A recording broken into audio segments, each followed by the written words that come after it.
Michael with Mom? He doesn't Here. want to. You gotta, here, you gotta Michael, go with Mama. come Hey, with me. Look, it's time for you to go with Mama, okay? Go. Yes, I said yes now. You have to, here. Within minutes of arriving at the strip, the kids started complaining, and on cue, there was Mum, dishing out the candy. Listen, if I No, you give you gotta a go piece now. of candy, will you come with me? I promise to give you guys something really good if you come with me. Here. You've already had how many today? I think that's an understatement. Understatement. Quite frankly, I'm appalled. It's unhealthy and it's irresponsible, and these parents should be stepping up and actually dealing with the misbehavior when it happens out in public and not bribing the kids. Come on, Dominic. Let's Come go. with me. Come on. No, your knee doesn't hurt. Every excuse in the book with him. Then all of a sudden, Dominic started to complain that his knee was hurting him. And before my own eyes, there was Michael and Sylvia arguing about whether Dominic should go into the stroller. No, don't put him in the stroller. He wants to go in the stroller. Because you feel embarrassed? No, because I can't carry him, honey, for 2 months. But hold on a minute. What's the distress there? You want to put him in there and you're going to hold him. him. I would There's carry nothing him, wrong but- with his knee, honey. There's He's really just, nothing wrong with his knee. He's He just... fakes it sometimes so we can sit down here. Yes. It's a little embarrassing, but pushing a child that big, but the bottom line is it's better than having a fit or just not being able to go where you want to go. So you think that Dominic should just walk? Yes. Legs hurting or not, just walk. Yes. But Mum went along with it anyway. At the end of the day, they're treating Dominic like a baby. It's absurd.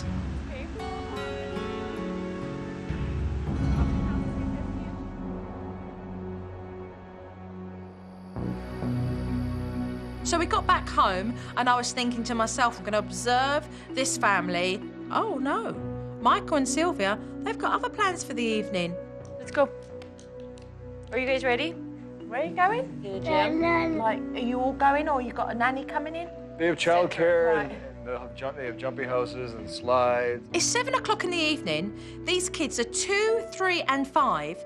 And instead of them winding down, these kids now are being dragged off to the gym. I've seen enough. All right, well, listen, get your sneakers on, do what you need to do, and I will catch up with you both tomorrow morning then. Thank you. Thank you. Do the Federicos have any interest in getting their parental skills up to scratch? I don't know, to be honest. I'm gonna have some serious words with them tomorrow.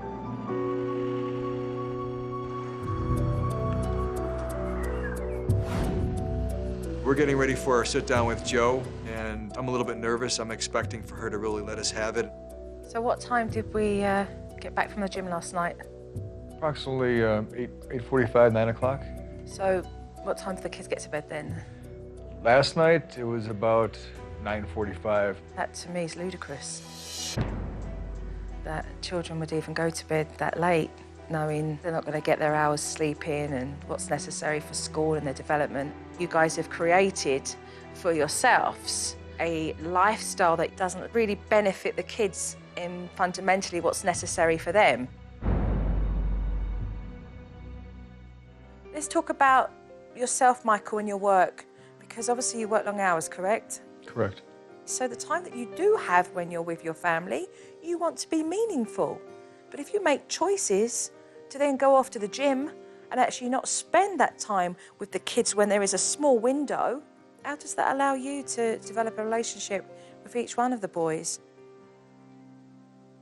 Obviously, it doesn't. Let's talk about behaviour out in public, because watching the children's behaviour yesterday, they actually don't listen to you and respect what you're asking them to do. Yes. What happens is that behaviour gets pacified with food. I mean, I almost feel like I'm watching Shamu at some SeaWorld. I mean, the kids are bribed. Exactly the way it is. You're setting your kids up for absolute disaster. But we don't want that. And these kids should be listening and doing as they're told. There are times when they're going to have to do that very quickly because of safety. How do they get a sense of morally behaving a certain way because it's the right thing to do? Not because you're going to get paid back. I just don't know what your logic is. It's a matter of just thinking that they're going to be happy that way and not be mad at us for scolding them or for trying to discipline them. So I don't think none of you want to enforce that on the children. That's not true. It is true. We want to. I don't think you want to, because I don't see any discipline at all for the behaviour that gets out of control. The kids behave the way they do, and there is never once a consequence for that. They're not learning the difference between right and wrong. I saw on a few occasions your kids sneaking food out of the pantry. Only a few? What needs to be really established here is healthy eating patterns and choices. Otherwise, they're going to be grazing all day. The fact that they just go in and take what they want and sneak the food away, it's an unhealthy relationship with food because they were being bribed with it. Admittedly, yes. Let's take a look at the kid's development, because I look at Dominic and I feel that everything's done for him. Everything's pandered for him.